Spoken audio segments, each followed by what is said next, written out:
Shalom, shalom. Let's get my audio right. Make sure y'all can hear me. Hold on one second. All right. I just wanted to touch on a couple things. First off, I hope y'all enjoying your atonement. Happy Day of Atonement. And want to give all praises to the one and most only Yahweh. Uh, hey, let's get into it. Um, I've been noticing when it comes to camp, right? When teaching on the street or teaching at work or just even bringing up any spiritual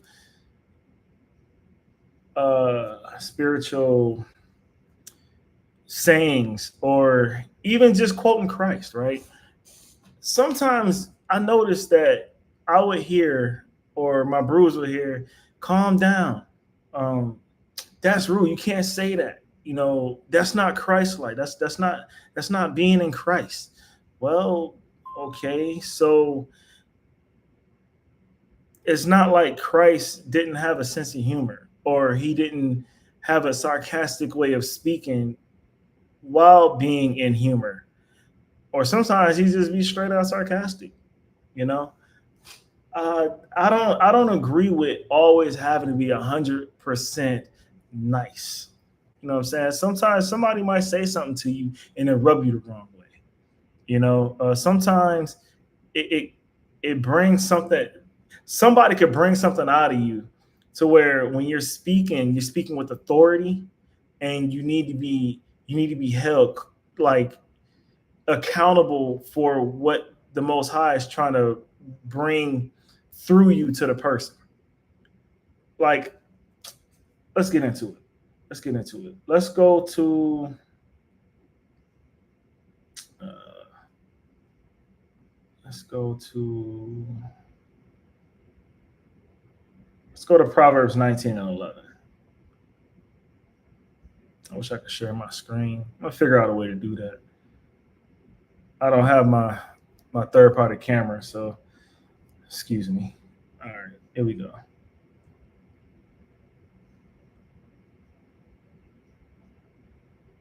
All right, here we are. Proverbs 19:11.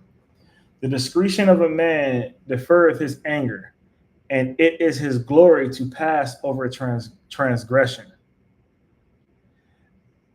Verse 12. The king's wrath is as the roaring of a lion, but his favor is a dew upon the grass. So basically, it's saying it's saying like a person's anger, trying to put it in a way to where um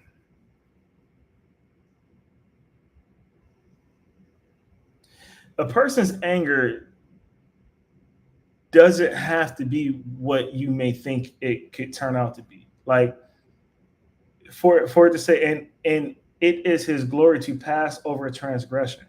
Like, the Most High could put his anger out there, and it could, like, I have so many different ways to say this, but I have to be mindful of YouTube guidelines. Forget it. Um, his anger, it could be used for good. It could be used, it, for definitely for to be passed over for your transgression. Like, if you did something wrong, the Most High is going you're gonna feel his wrath. You're gonna feel his anger. You definitely gonna feel it. But for somebody to learn from it, to understand, like, oh, this is what he was saying. This is what the anger was. This is where the anger came from. This is what I have to get out of it. This is where I have to, take from it, right? So the king's wrath is as the roaring of a lion. Honestly, I never heard a lion roar in real life, like from my ears, from the mouth of a lion. But I do know that a lion's roar is scary as crazy. It has to be, So if the king's wrath is as the roaring of a lion, but his favor is as dew upon the grass.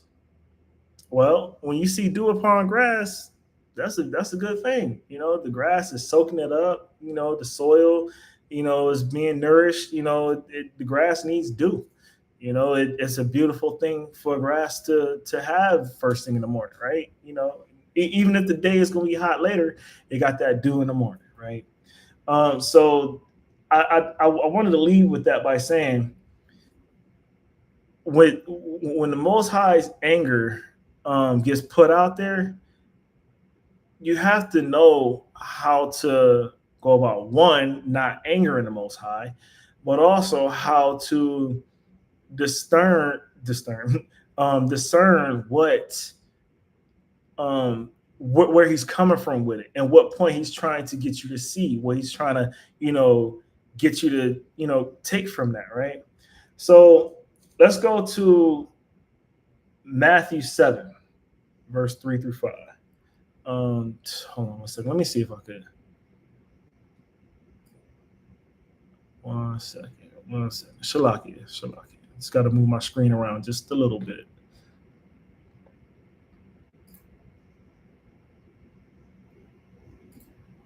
Shalakia. I should have did this earlier, but it's all good. All right. Here we go. I said Matthew chapter 7, verse 3. Shalom, Yaakov, Israel. How you feeling? All right. Good to see you, bro. All right. Hold on. All right. Let's get back to it. Shalaki. Matthew 7. 1 second. All right. How y'all doing today, man? How y'all feeling? How y'all feeling out there? Put a 7 in the chat if you can hear me. Okay, if my volume is right. If it's not, I'll try to work on that. Try to edit it.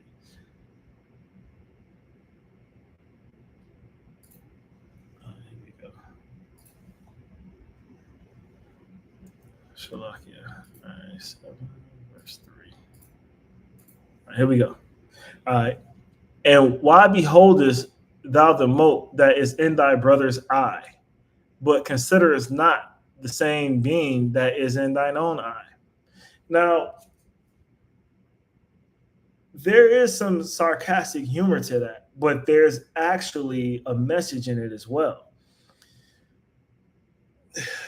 When you're talking to somebody and you're trying to point out their flaw, but you have a flaw of your own going on that is very obvious, people could see, or even you may even know it yourself and somebody else don't know it.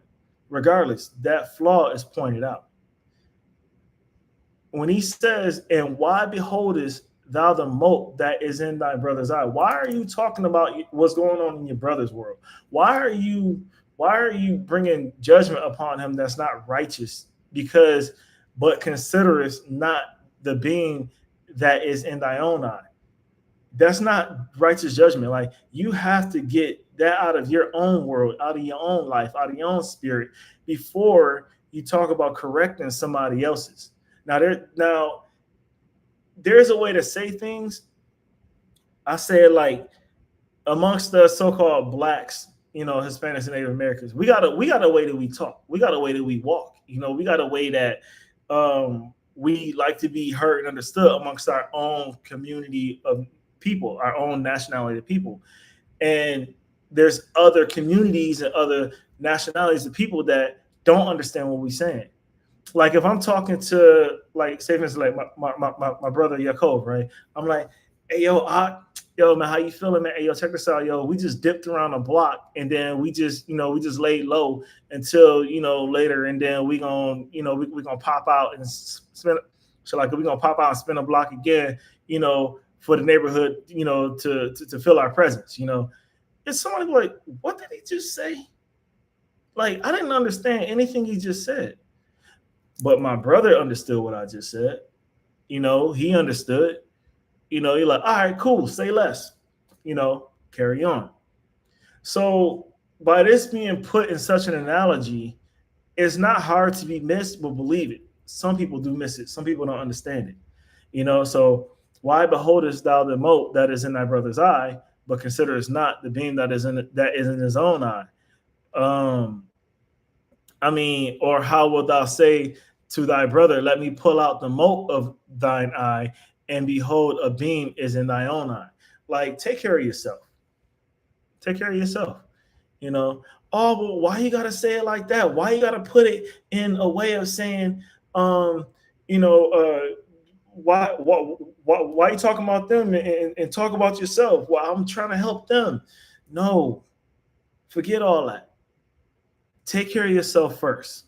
But you don't say nothing when the flight attendant would say, hey, in case the worst should happen, put the mask over your own face first before you put it on the next person. You didn't feel no way about that, but you would feel some way because I just mentioned, hey, take it, like, worry about yourself first before you worry about somebody else, because you got a lot going on in your home, you got a lot going on in your world, you got a lot going on at your job, you got a lot going on, you know, and it don't even have to be self-inflicted.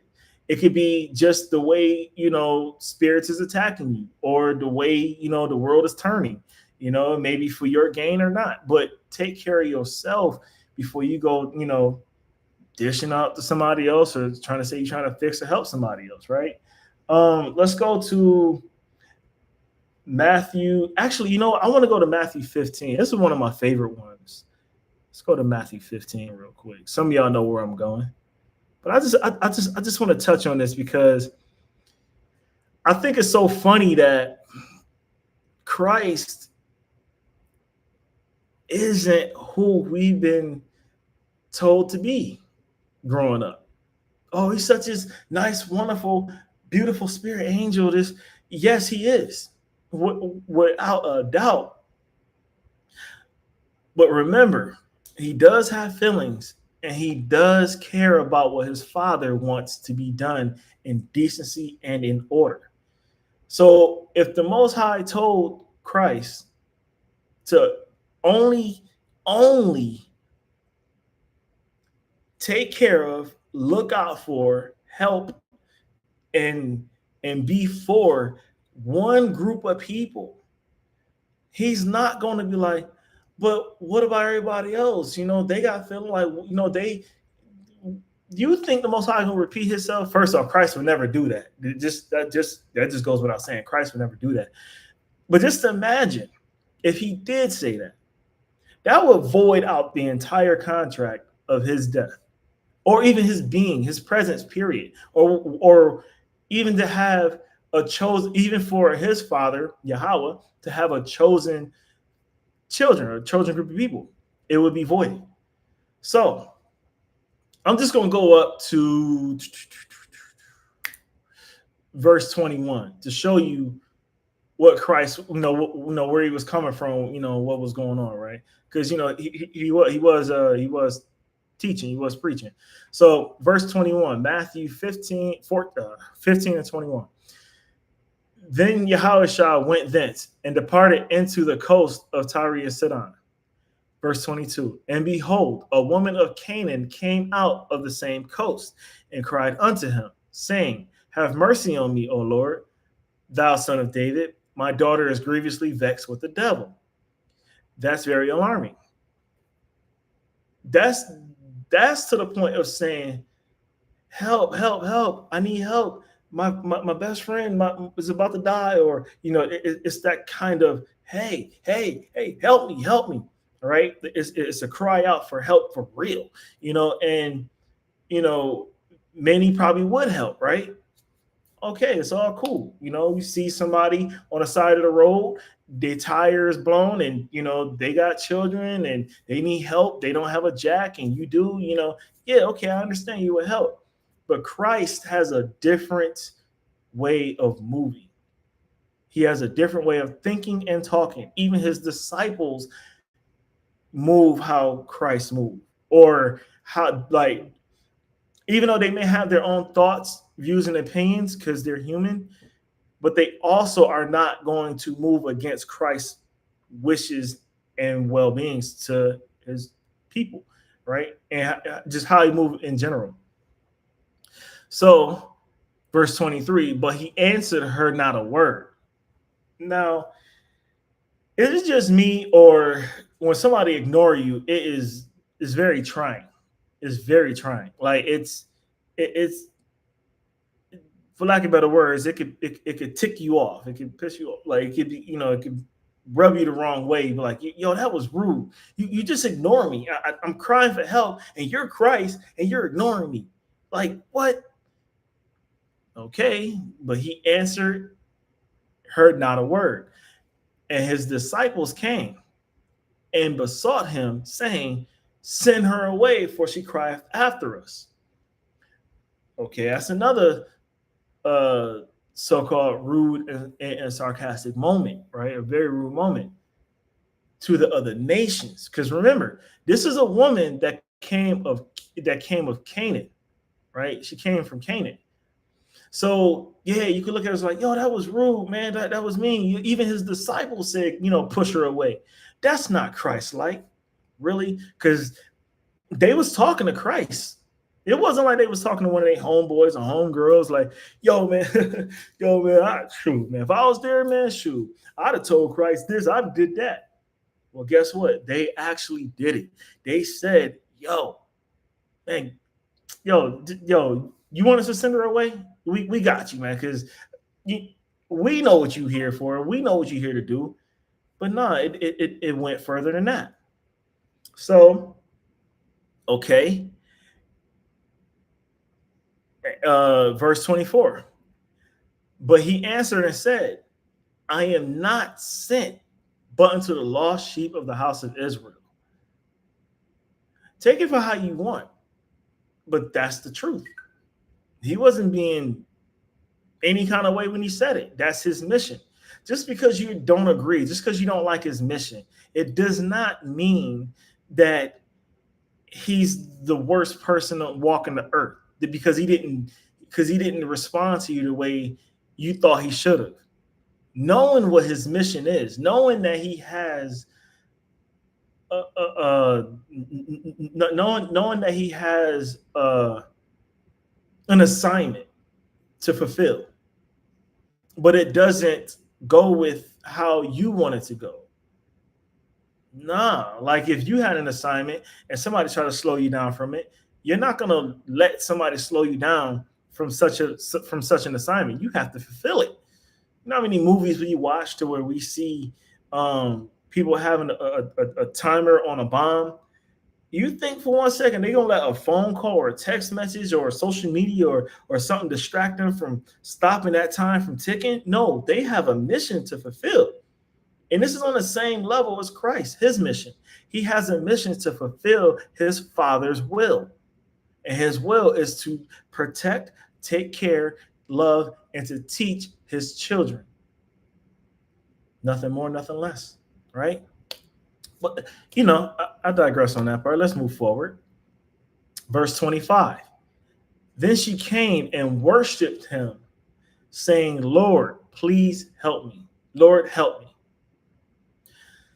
So even though that she had heard him say that didn't make her feel like she couldn't still ask for help. That didn't make her feel that Christ isn't who he is. That didn't make her feel no kind of way. Like, hey, I'm still standing on my business. I need your help. She wasn't like, forget all that. She wasn't. She heard him. She understood. But at the same time, she just had to take it for what it was, right? Okay. So, verse 26. But he answered and said, it is not meet to take the children's bread and to cast it to dogs. Wow. This is where it gets spicy. This is where it gets hot. As many times, and I'm going to go back because I led with this. As many times as we didn't heard on the street in camp or on videos or just even in your regular daily life, you're not supposed to talk to me like that. You're not supposed to tell me that the kingdom's not for me. You're not supposed to tell me that Christ isn't supposed to help me or whatever the case. I have the same entitlement as you guys do because we bleed the same blood. We have the same color on the inside, and we have the same 2 arms, 2 legs, and a head as you. So we're the same. So we should never be treated any differently than what you say that we do. Even though we just read right here, verse 24, he just said, but he answered and said, I am not sent, Shalakia, but to the lost sheep of the house of Israel. You more mad about that? You like, it's crazy. Like, you more mad at the fact that you don't get the same Shalakia, throat a little dry. It's the atonement. I'm gonna deal with it. Because on a normal day I would have water right here, but my faith and spirit are so high I ain't breaking the atonement. Let's get this. You could feel some kind of way because something doesn't pertain to you when you was raised and taught that it was. And this is where I laugh at privilege. I laugh at that because the moment that you do not get what you thought you deserve, now the whole world must fall.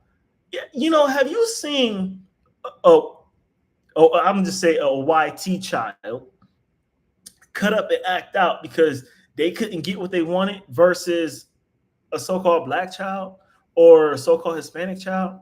Yo, I ain't gonna front. I've seen way worse come out that YT child because they were so privileged into having things that that was just handed to them that they probably didn't even ask for, but just handing out certain things.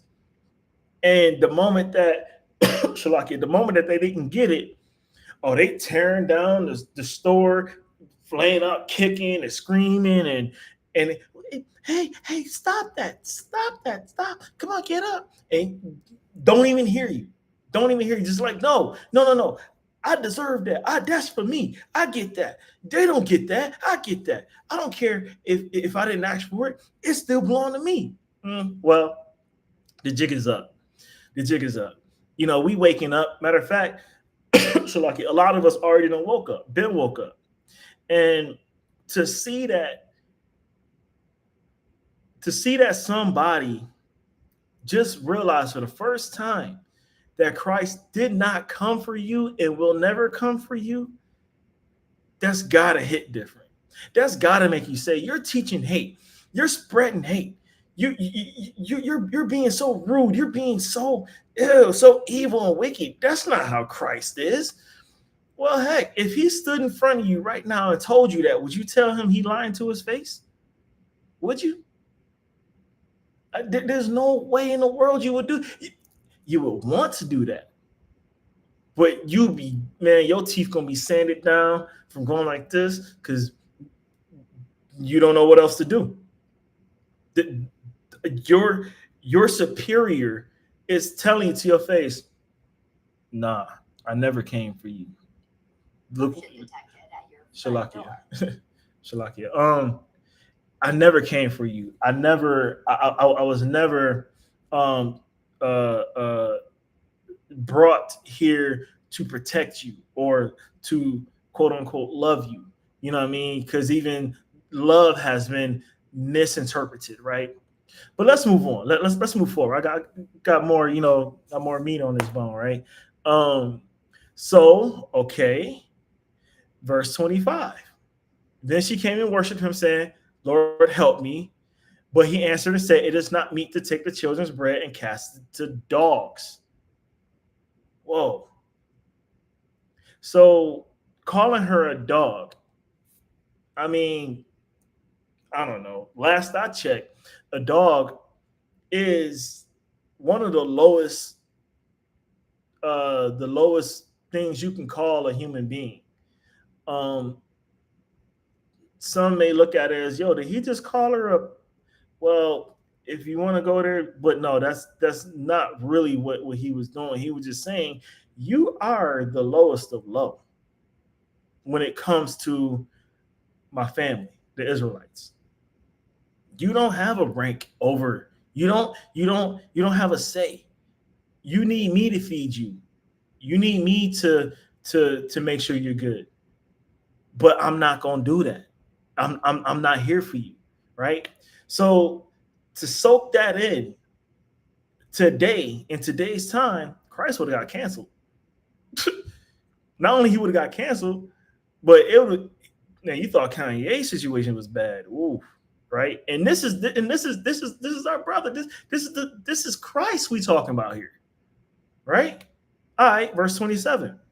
And this is how she responded, which you wouldn't even see this happen in today's time. You would not. You would not at all. Verse 27.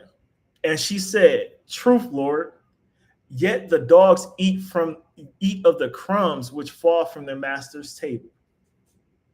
So even though that she really did hear what he said, she didn't say, why'd you just disrespect me? How dare you? No, no, no, no, no. You talk to me like you got some sense. You're supposed to be Christ. You're supposed to be loving. You're supposed to be all loving. You're supposed to be. Nah.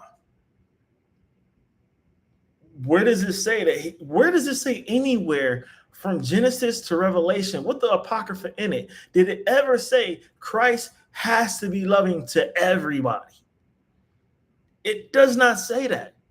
It says that he is loving, he has love, but also he did flip over some tables in his father's house, didn't he? He did do that. But how much of that is being brought out amongst the heathen or amongst the world, right? You rarely hear that. Why? Because it goes against their narrative. It goes against Christ being all loving. It goes against what we stand for. It's really sad to see this, but it's kind of fun, to be honest, because we don't really get a lot of I want to say entertainment purposes moments that goes into our favor when it goes to the Christian doctrine or the Catholicism doctrine or Buddhist or Hindu, whatever. Anytime something goes against their belief and what they think and what they want to portray upon us, you don't even have to think hard to see that, well, what do you think about this?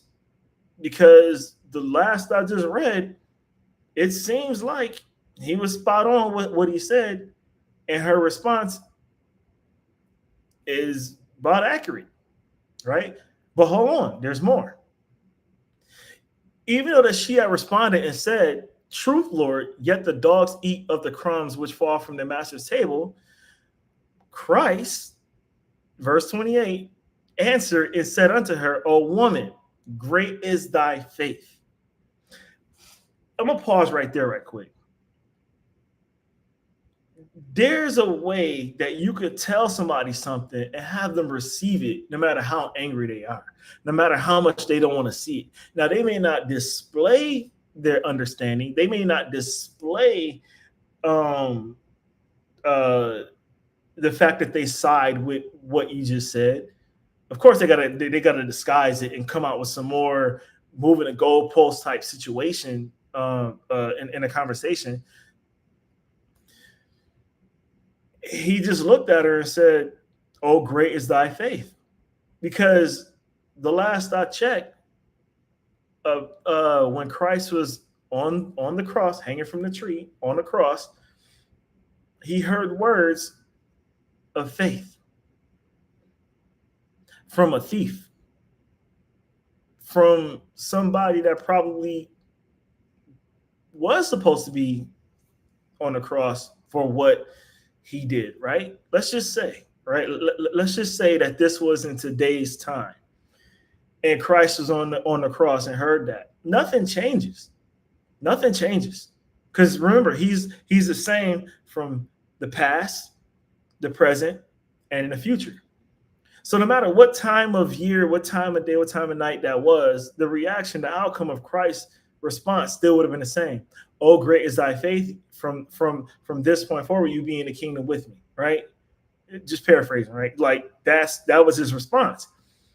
So because your faith is so strong, and that's why in my previous video, faith is a big deal. You need faith. Because once you get scared and once you start panicking and franticing, you automatically cancel out faith. because faith is hope. You cancel it out. You're not even standing on no more. You know what? Have you ever seen what happens to ants when they're in a straight line and you just take your finger and you just, you don't even have to touch an ant, or you could just move an ant out the way, right? Just cut a line from the path that they was on. They'll start going everywhere because they lost their path. They'll try to find their way, even though that line is still straight in front of them. But ants don't have eyes; they can't see.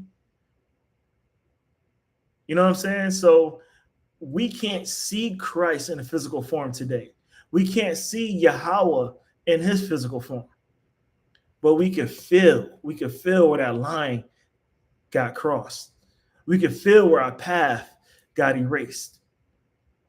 And here we are today. Our genealogy, our path in food, our path in great communication with our families, amongst our own culture, amongst our own heritage, amongst our own nation. They went like this. Watch these Negroes. Watch how they move. Look, you see that? That's fun, huh? Yeah, let's do some more. Look, another one. Look, now the group in the middle don't know whether to go backwards or forwards. They don't know what to do. And they think that's fun, and it's not. Christ did not think it was fun after he said it's not meat to give the children's bread and cast it to dogs. He didn't think it was fun to say that. We don't even know if he really wanted to say that, but he had to, right? Because he was, him and the disciples, they was moving, like they was going about their business. So again, oh woman, verse 28, oh woman, great is thy faith. Be it unto thee even as thou wilt. He like, yo, you know what? All right, you know what? I got you. All right, I got you. You ain't gonna get, you for sure not gonna get the kingdom. You're not gonna get salvation. But I'll hook you up. He said, be it unto thee even as thou wilt. As her daughter was made whole from that very hour, he gave her a blessing. A blessing is different from salvation.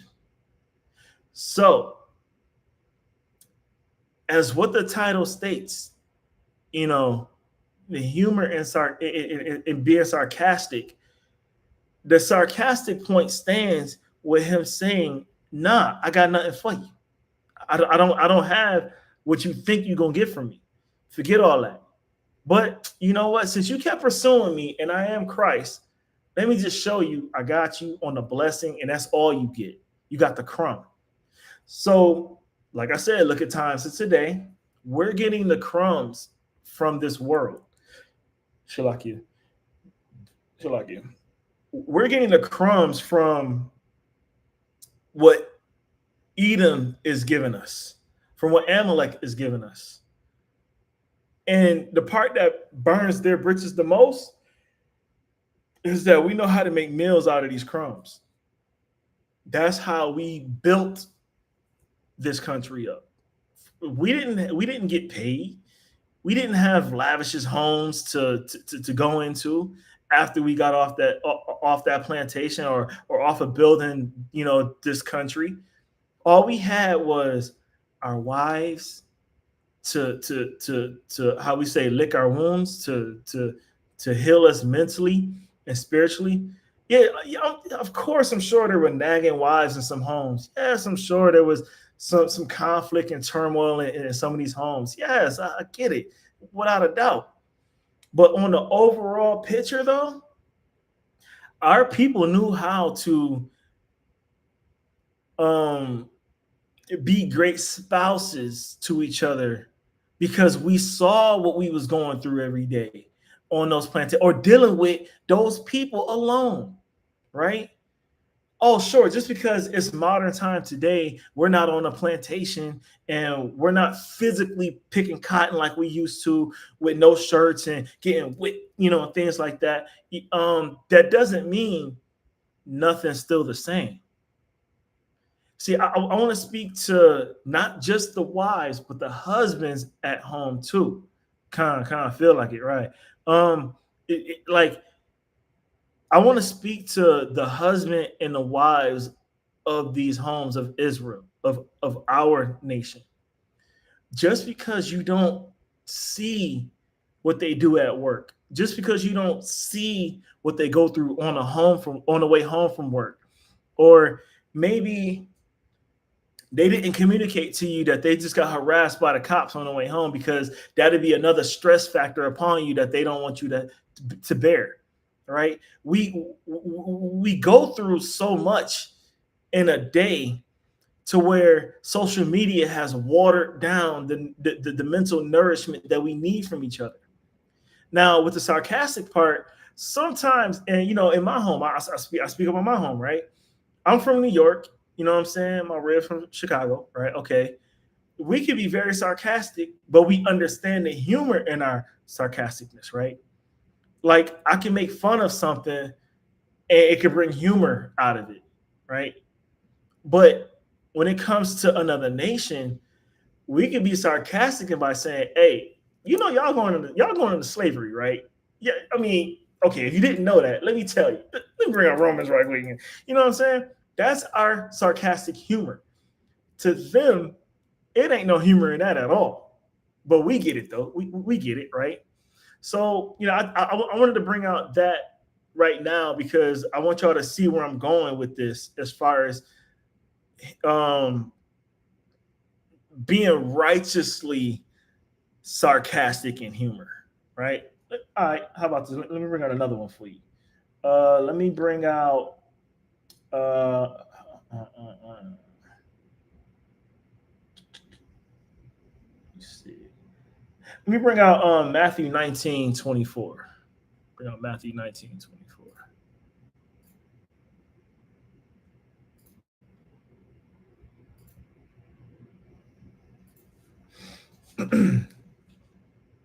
Shalakia. All right.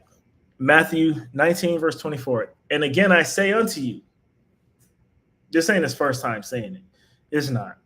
And again, I say unto you, it is easier for a camel to go through an eye of a needle than for a rich man to enter into the kingdom of God. Mm, that goes on many levels. Sorry, let's back this up a little bit. So not only he said this before, but like I'm gonna say it again. It's easy for a camel to go through an eye of a needle. What kind of an analogy is that? Like, that is a dope analogy. And the funny thing is, what made me laugh when I first heard this scripture, when I first heard this precept, I laughed because they was even talking like that back then. Like, we have ebonics. We have a way of roasting each other. We have a way of communicating with each other. But some of the stuff that's said back then, it trumps all of the stuff that we say today. It's not like we're not. I mean, Khan, that literally describes the straight and narrow path. Correct, Khan. Um, that goes into, like, how should I say? Sorry, Shalaki, lost train of thought for a second. It's all good though. Um, I thought it was funny because to see a camel going through the eye of a needle, to see that in your head, it's like, yo, that cannot happen. That can never happen. Yo, like, we come up with some things to say, but for it to be back then though is the part that really keep me rolling, right? And then continues on to say, then for a rich man to enter into the kingdom of God, dude. Now, if you never heard or thought of a camel going into the eye of a needle, it's hard to see that. But because it's easy for us to see rich people today, I want to say wealthy because we Israelites are rich, right? As we all know, correct? We rich. I mean, what's that? Revelation 2:9, 3:9. You know what I'm saying? It's pretty much pointed out that we of Israel is rich. But that's another lesson right there. But to see a rich man today having everything, because this is a kingdom, right? It is a kingdom. It's just not ours right now. We sit in second string, waiting for the quarterback or waiting for a player to get injured so we can get in there and tear the whole joint down and be like, yo, that's right. We ain't gonna be second string no more. The coach don't want to put us in second string. Actually, because of that, now we forever first string. So to see a rich man in this kingdom with all the jewelry, all the clothes, all the fanfare, all of the all of the riches, can go anywhere they want as long as they got a passport, which is still slavery. However, they can do whatever they want as long as they do what they're told, if you will, and not break that agreement that they had entering into the riches, because there's certain things that they have to do to not only get certain riches, but to sustain them, right? To keep them. So, how sarcastic is it to tell somebody it's easier for a camel to go through an eye of a needle than for a rich man to enter into the kingdom of God? Not only that's super sarcastic, but it makes you think. It definitely makes you think. Like, dang, just because I'm rich, that don't mean I'm gonna make it to the kingdom. Well, I feel fine right now. I'm not hurting nobody. I'm not making nobody feel no kind of way. I'm just living my life. I'm just living my life as I see fit. I gotta. I mean, well, okay. Well, how about this? How can I not enter the kingdom if the Most High gave me these riches? Isn't that like a prequel to the kingdom? Shalaki, that's the way to think about it, right? That's the way to look at it. Wrong. That's just how you feel. Because the last I checked, the only way that we gonna really gain the kingdom is by definitely keeping the Most High's law, statutes, and commandments. Now, people may not agree with some may not agree with all of it, but regardless, the mission is at hand. You have to fulfill the Most High's will as what Christ is doing. So I just thought that was pretty dope. How there's sarcasticness like Christ. You know what? How about let me go to verse 23. Then Jesus unto his disciples, verily I say unto you that a rich man shall hardly enter into the kingdom of heaven. I should have started there, but it's just to let you know he did say it already, and I'm gonna say it again. He ain't gonna keep saying it. If you ain't get it, you just ain't got it. Or if you didn't get it now, you might wake up and it'll dawn on you later. It'll get you to where that's what he was talking about. Hopefully it's not too late. And hopefully you're not weak to where you don't want to change your lifestyle. You don't want to change how you got your lifestyle to start over and to do what the Most High wants you to do or is willing for you to do. Because who's to say that if you don't give up your riches, the Most High won't give them back to you? But with the reset button, it'd be more righteous into you gaining your riches. Who knows? It may not be as easy to get them, or maybe it might be easier. We don't know how the Most High is going to move, right? But nevertheless, he's moving, right? So I just wanted to point that out for sure. Let me see. What's another one I could pull out real quick? Let me see. Let's go to Matthew 22:19. And I'm gonna rest right here now because I'm still enjoying my atonement. I ain't even gonna hold you. Just want to put this out here to let y'all know, when y'all out here, on the street, on the highways and byways, doing the Most High's work, it is not going unnoticed. Just because somebody don't want you to say something a certain way, it doesn't mean that you have to do it the way they want you to do it or say it the way they want you. The Most High already knew what he was going to download into your mind before you even went out to teach on the street. He knew what you was going to say. He knew what you was going to do. He knew what you was going to be up against as well. He never wants for his children to be doing his will and they get caught up out there in the worst way. Whatever, however you see fit to get his word out, that doesn't go against the law of the land type deal, because you can't. It's not righteous to break that as well. But for somebody's feelings, though, man, we stomping all over 'em. The Most High don't care about your feelings. You don't care about our feelings. You don't. Really, the only time He really care about our feelings is when it coordinates with His will. Because let's just say, man, I don't feel like going on live today, man. It's the atonement, man. I'm just gonna kick back and watch everybody's video. I'm just gonna do that today. I'm just gonna take the back seat. You think the Most High really, really care about that? The fact that you just had it on your mind to do it and you just brushed it off out of slothfulness, He ain't with that. Now, if you said, you know what? It's the atonement. I could be chilling, with my family,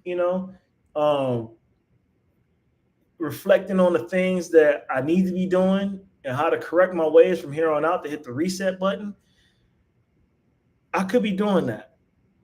But you know what? It's something on my heart. It's something on my mind that I've been thinking about that I may want the world to hear or know, and I think I have the right way to do it. Let me go live. I mean, you don't have to go live for long. It's just the fact that you're putting out what the Most High wants people to know and hear. Now, let's just say in the first few days of people watching this video, let's just say hypothetically 100% of them people already heard these precepts and they're already walking the right walk, right? Hypothetically.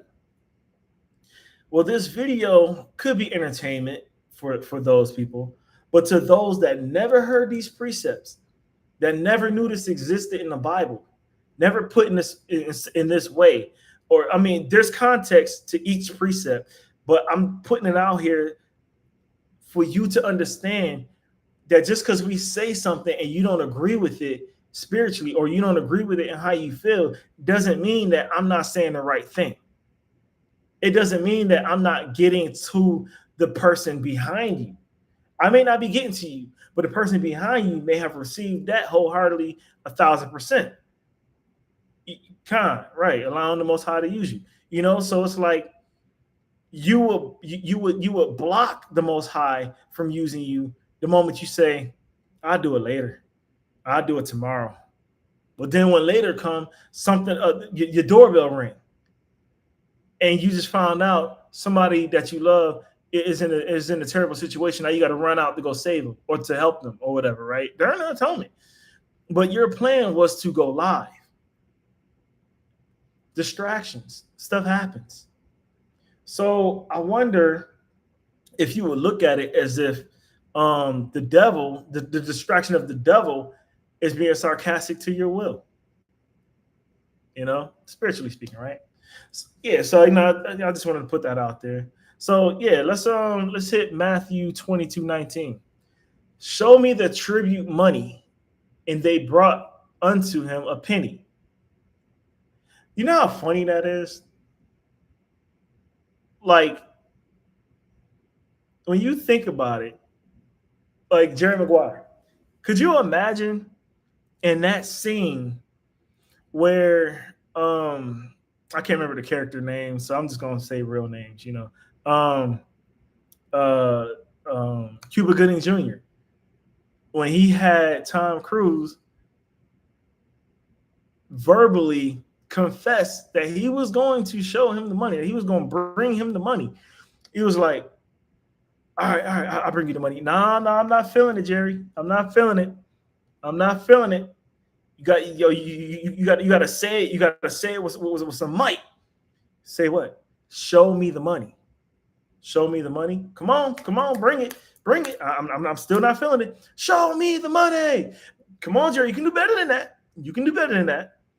Show me the money. Congratulations, you're still my agent. Now, could you imagine if that had happened and he said, show me the money, I'm confessing to you that I'm going to bring you the money. And then once he did that once he got that famous catch, and He broke the internet and all this, wow, he's back, whatever. And all of a sudden he looks at his check and there's a penny. Yo, if that's not a sarcastic moment, right? But uh like, let me go up a little bit just to give you some context into this moment, because I know it may seem a little vague in what I'm saying, but I just need for some to understand the righteous sarcastic humor in this. Because if I'm saying, show me your bag, show me what you earned today, and you just pull out a penny, I'm like, yo, really, seriously? Like, no, show me your riches, show me what you got. So anyway, I'm just gonna go back to verse 15, right? And I'm just gonna read through to 19. Then went the Pharisees and took counsel how they might entangle him in his talk. And they sent out unto him their disciples with the Herodians, saying, Master, we know that thou art true and teachest the way of God in truth. Neither carest thou for any man, for thou regardest not the person of men. So it's already known that, hey, I, for lack of better terms, in layman terms, I should say, the Most High is not a respecter of persons. He's not. So, for thou regardest not the person of men, it don't matter who you are, male, female, animal, child, whatever. He don't care. He's the Most High. He does what he do righteously, right? Okay, verse 17. Tell us therefore, what thinkest thou? Is it lawful to give tribute unto Caesar or not? Think about it, right? I wouldn't want to pay tribute to Caesar. I really wouldn't. I mean, that's just me speaking. Some may differ, whatever. It's not your platform. However, verse 18.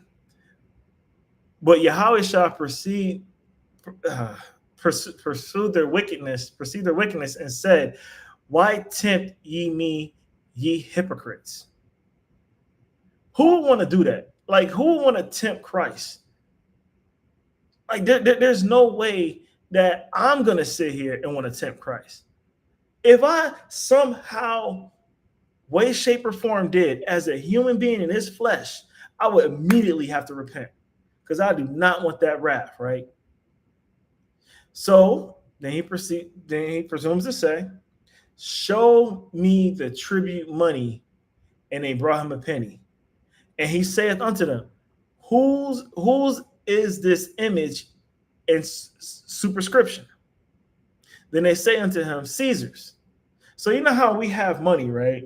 We have, I don't have a coin or a dollar and everything, but anyway, on our money, there's faces on it. There's old presidents on it. It just shows where you are, the land that you're in, and who's in control, right? Right. So then say he unto them, render therefore unto Caesar the things which are Caesar's, and unto God the things are the things that are God's. Let me start over. Shalaki. Verse 21. They say unto him, Caesar's. So they just confessed and said, this is Caesar's money. This is his, right? Then say unto them, render therefore unto Caesar the things which are Caesar's. So that means give what belongs to Caesar's to Caesar. What pertains and belongs to him, give it to him. It's his. Give it to him. All right? And unto God the things that are God's. So there's a differentiation. Those words, some words I can't say right. There's a distinction between the two. Like, okay, you gonna put out there that this money is Caesar's, and we got that. It's already established. All right, cool. That's Caesar's money.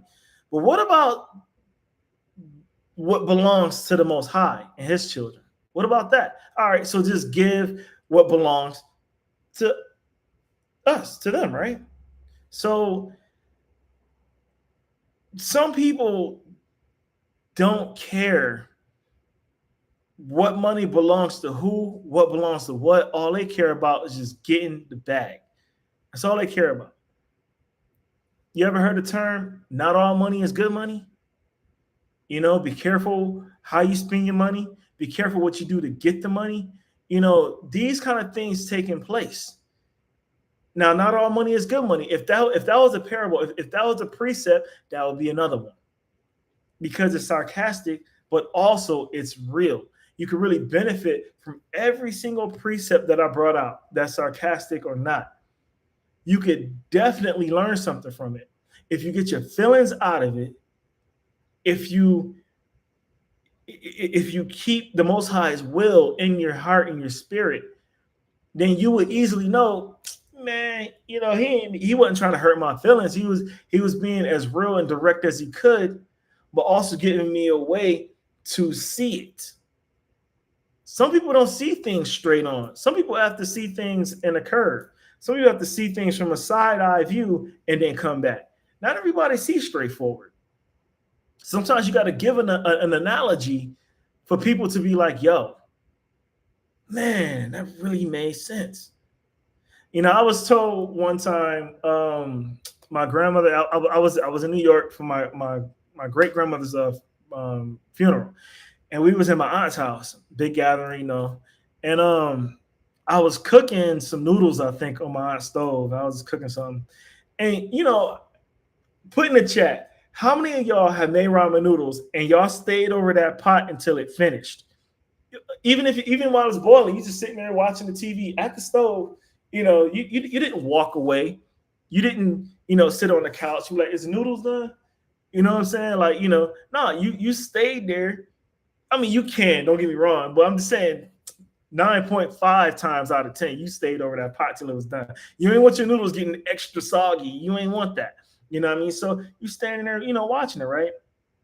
Well, I was told, I'm not going to say by who, it doesn't matter, but I was told a watch pot never cooks.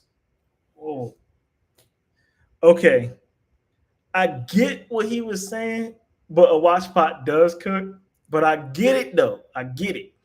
You don't have to stand there to see it being cooked. You don't have to stand there and watch it, for it to be, done the way you want. You could walk away for a minute. You ain't got to just stand over that pot. I get it.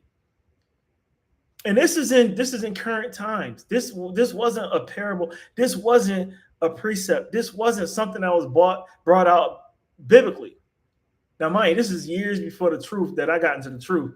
But to hear that a watch pot never cooks, yo, I told somebody that one time, probably like 4 years after or something like that, and they're like, "What you mean a watch pot never cooks?" Yes, it does. And I thought, like, oh shoot, I should just stop saying that. Because maybe for me, it's like, right? It does seem like it take a long time to boil when you're watching it, though. I ain't even gonna hold you.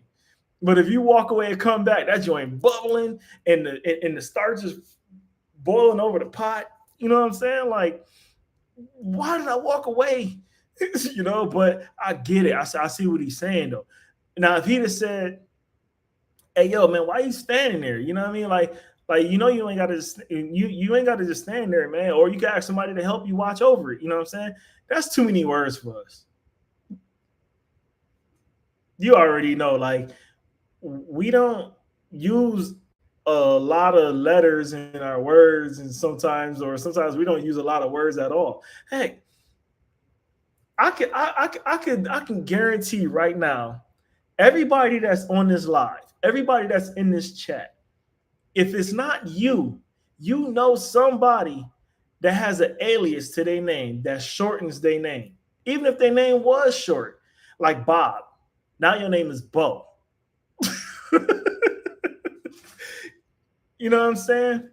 Like, your name done got aliased. Your name done got shortened because a lot of times we don't like to use long words. Unless it's Yahweh Shah or Yahweh, those kind of things, of course. But we say Yah for short anyway, right? You see what I'm saying? So, but to distinguish the two, you gotta say Yahweh when you're talking about the Most High. You gotta say Yahweh Shah when you're talking about Christ. But in your own personal prayer, I'm not telling anybody how to pray or to think or whatever, or even how I do it. I'm just saying it's not wrong if you know who you praying to within your own mind that you saying Yah.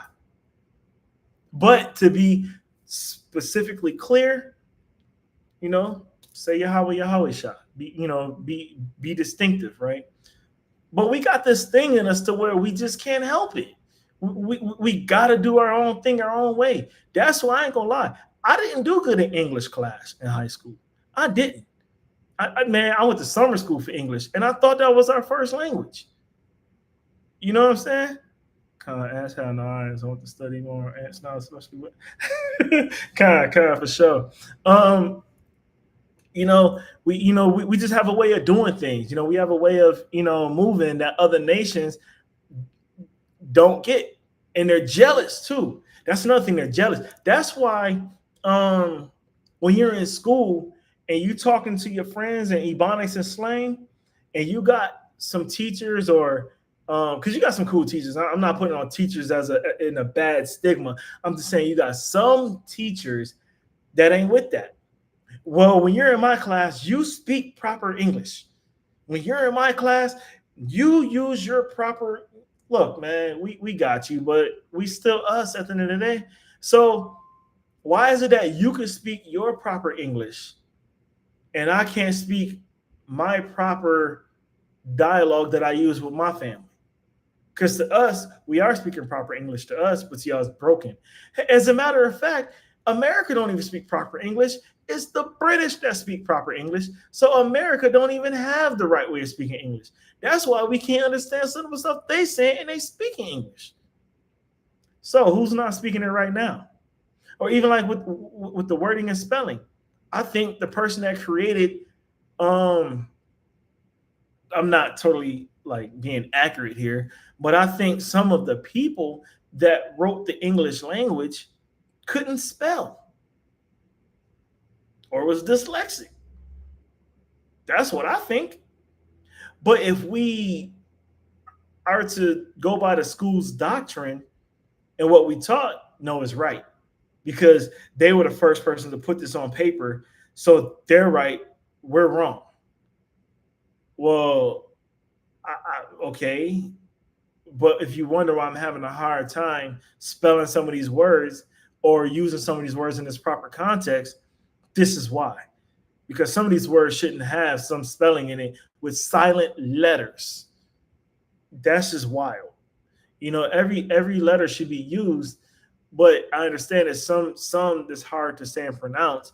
And I think that's where the silent letter came from. I don't know. Anyway, I'm going off on a tangent. But I'm just saying, like, we have to be mindful of the difference of sarcasm and righteous sarcasm. Because the righteous sarcasm is when Christ told that Canaan woman that you are a dog and that you are not to eat from the master's table. Now, unrighteous sarcasm is being straight up by saying, hey, yo, you B, you ain't got nothing on me, and all of your children is this, and this, and this, and this, without even knowing where that person came from. Just because that person has the skin tone of the Edomite, don't make them an actual Edomite.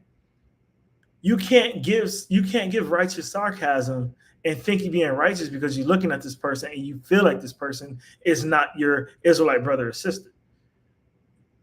Nah, now you just being an ass. Now you just being, what have you? That's not righteous. See, at least Christ and the disciples knew that was a woman from Canaan before he even approached her like that. And I want to say that to some of these camps. And it's an error, and sometimes, we be in the spirit and, without thinking, we get caught up in the moment and we see something and we judge it for what we think it is, but it's not, ox, we got to be careful out here with that because we lose more souls than we gain doing that. We have to be able to discern if this person is an Israelite or not. Now, mind you, I was just talking to one of my brothers earlier, you know, it, some people were adopted. Some people don't even know their father. Some people was pulled out of a dumpster as an infant. So they may not know who the heck they are. And they really want to know. Well, that's when trying the spirit coming at. You try that spirit. And then you go from there. Then you give righteous sarcasm. Then you give righteous judgment. No, righteous judgment is always don't get me twisted. It's not like it stops and start there. No, righteous judgment always, no matter who you are, no matter what nation you are, no matter where you're from or what you look like. Righteous judgment stands where it stands. It is where it is. Don't get me twisted. Don't get me wrong. But if you're talking to an individual and you don't know where they're coming from, who they are, see about that first, and then give the righteous sarcasm. Because I'm telling you, it's a whole lot more funnier when you do it that way. It is. It's way more funnier. Proverbs 31:25. Let's get that. I know Shalakia. Let me get that. Proverbs 21. That's a good one. Hold up. Pull that up. Proverbs 25. 31:25. Shalakia. 1 second. Get that out for you. Throw out for being this. But how y'all feeling out there today? It's an atonement going on, and I'm feeling amazing. I'm feeling real good. Now and that's the thing. I remember Radazan said one day, he was like, no, this was last year. This is the last atonement. I remember you had said, no matter how much water you try to drink the night before, it's not going to help you during the atonement. Yo, that is so true. That is super true, man. But what I've known, of course, practicing fasting always help. That we're supposed to fast, throughout the months, throughout the, how many times we can throughout a month. That's where it leads up to you having the strength to, still, enjoy the atonement, not be all bogged out. When is it over? And shoot, I got to go to work at sundown. So it's not like I could just rest this off and start over fresh tomorrow morning. No, I'm going straight, after the atonement. So yeah, I thought about that. Like, I feel so good right now because I'm in the spirit. The Most High is quenching my thirst. Is I'm not even hungry. I'm not at all. And that's the Most High doing that for me. And Most High willing, He's doing the same thing for y'all. If this is y'all first atonement, it may be rough on the first one, but as the years go on, it's going to be like another fast day. It's just that a lot more is cut out in what you do during the Shabbat. Shalakia. All right, let's get to 31:25. I got the hiccups. Shalakia. See, I can't edit this stuff out. I'm gonna need to blow my nose in a minute. All right. Proverbs 31, verse 25. Strength and honor are her clothing, and she shall rejoice in time to come. Con. Yeah, like this is one of those things that's like real self-explanatory. But I'm just going, break it down for some of those that don't think it's self-explanatory. You wear your strength and honor. You wear it. I'm wearing it. If I never would have mentioned that this was the Day of Atonement, about a month from now, when somebody watched this, they would have thought this was just a regular Shabbat video or just me going live just because I felt to be in the spirit to do so. You wear it. You wear it like a badge of honor. Okay, how about this? If you can't see that, look at it from an evil standpoint. Now you got YNs, and this is something that me and my rib was talking about.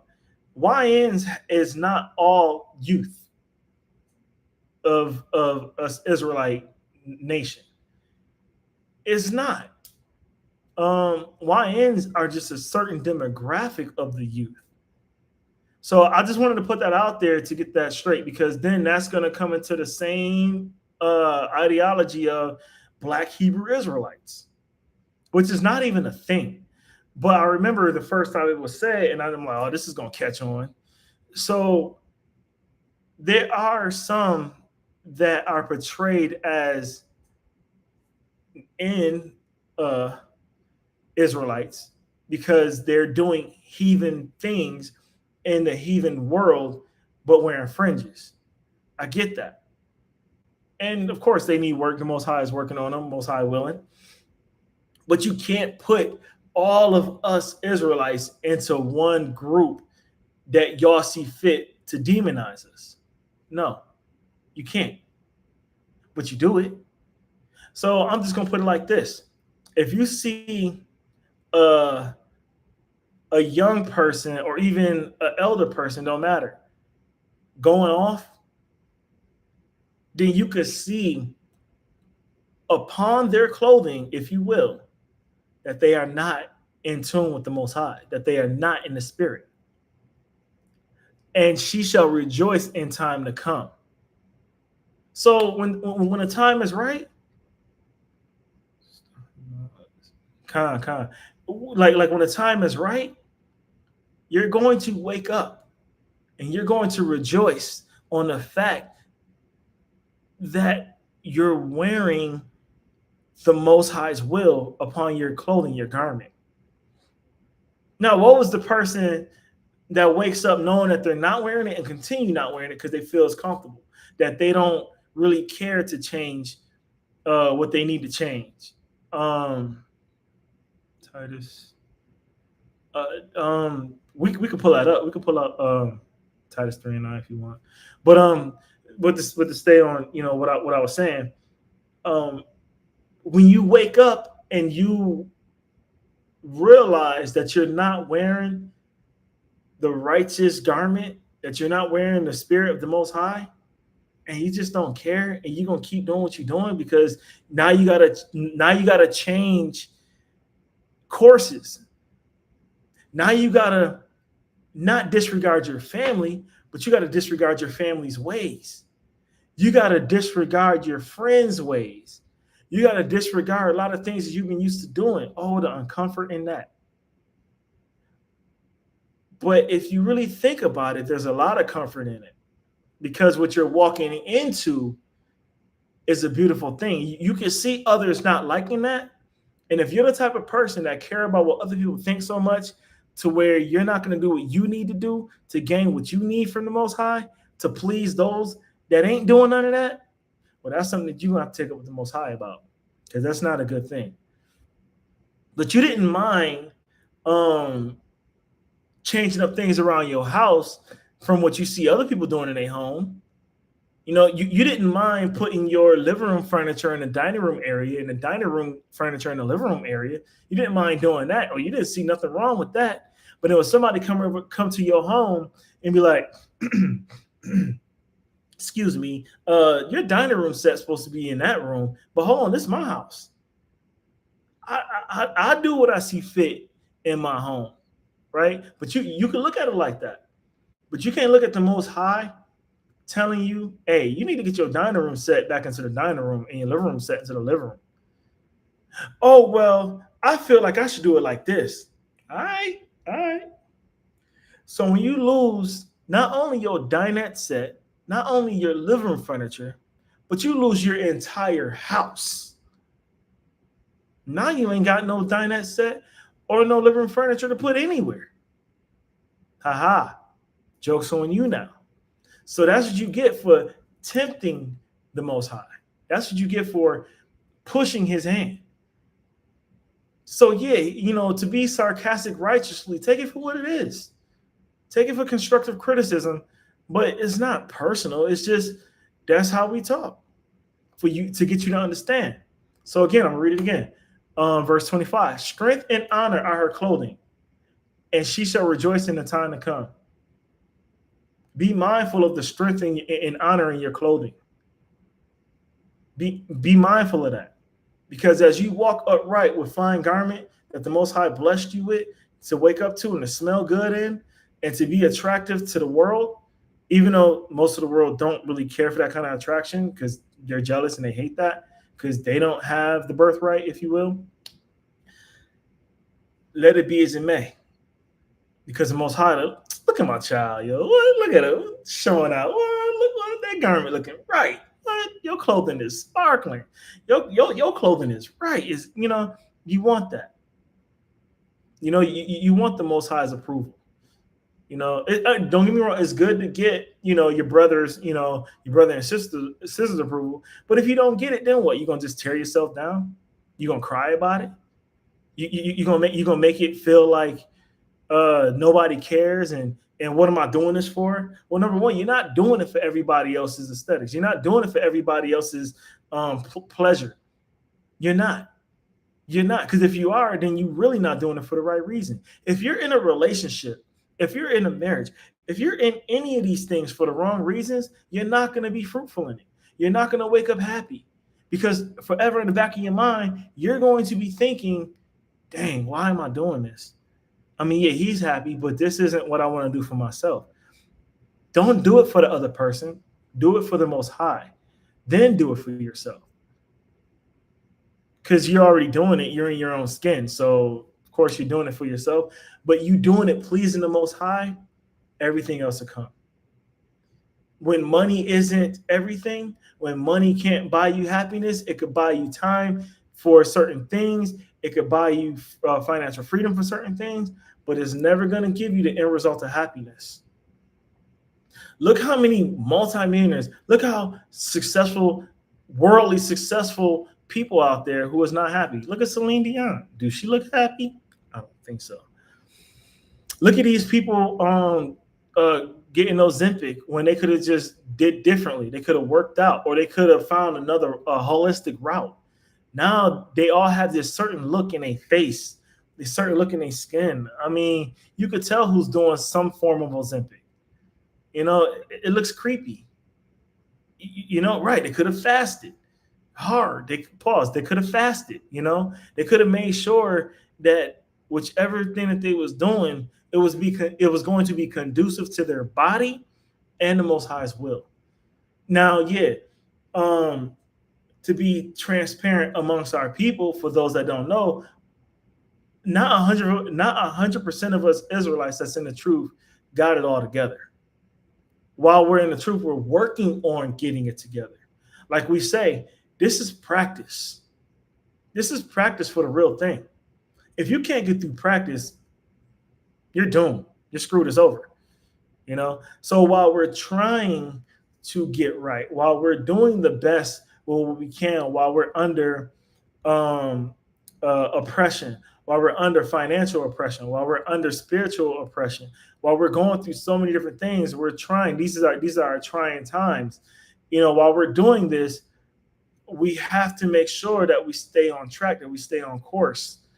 Because if we slip, yeah, we may have some bruise or some family that's in the truth to help pick us up, help knock the dust off us. Be like, come on, man, come on, forget about that. I know that mistake you made hurt, but we still got work to do. You'll build up along the way. I help build you up along the way.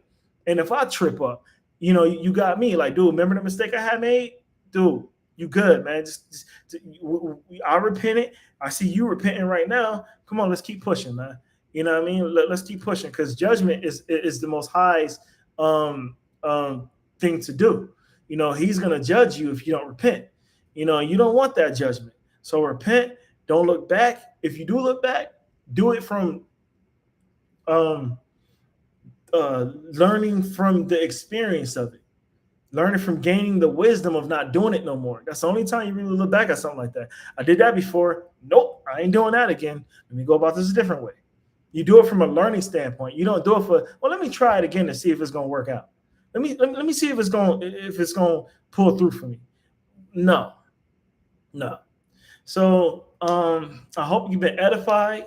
I hope you've got the point out of my lesson as far as righteous sarcastic humor, because there's a whole lot more I could bring out, and for the sake of time, I just want to make sure that I got out this much to show it's okay to say certain things to people. just because they can't handle it, just because they can't process it the way it's supposed to, don't mean that you're being unrighteous in what you're saying and what you're doing. Media is going to flip things any kind of way they want, because if you notice, they will definitely say what they want to say.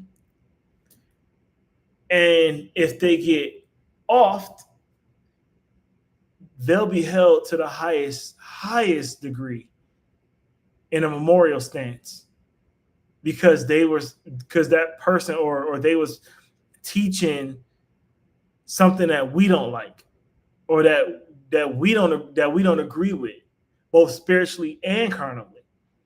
But because it helps push the narrative and the beliefs and the doctrine of other nations, then now it's justified.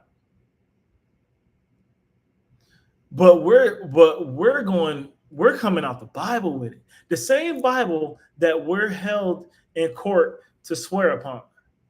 Because if you're lying on the Bible, that means you're a horrible person. So that's when it counts. That's when it only counts. Man, get out of here. All right. That's enough of that. But yeah, like I said, I hope you've been edified. All praise to the Most High, Yahweh B'Shemi Barakathai. And we love you for pushing the truth, for keeping us well grounded within the truth, holding us accountable amongst each other. We got a lot of work to do in an extremely short period of time. I just want to take a moment out to answer any questions, if anybody have any upon on the topic of anything, anything of any sort. Just take a minute out, get that out there. Let me get some shout outs real quick. Shout out to Believers of the Way Las Vegas. Shout out to Rada Speaks. Shout out to BOW Men of Galilee. Shout out to my brother Zakar Shalakia Zakar. Tazdak BOW. Shout out to BOW Abigail. Shout out to The Balance. Shout out to Malia. Shalaki if I said that wrong. Let me see who was up on. Shout out to BOW Namanawath. What's up? Shalom. Let me see who else up in here. Shout out to BOW Justice. Shalom, fam. Shalom. Shout out to BOW Quaranat. Yo, shalom. And Tawada for the highlight of my video. I appreciate that. I know I mentioned it to you. I just want to put that out there, man. Tawada for watching my videos too. Yeah, so like I said, it's a lot to be done. It's a lot to be said, and more of this coming. All right, much more. So stay tuned. All right. Khan, Thawada. Khan. All right. So until next time, much love. And let's bring the walls of Babylon down. All right. Kwame Yasharala. Shalom.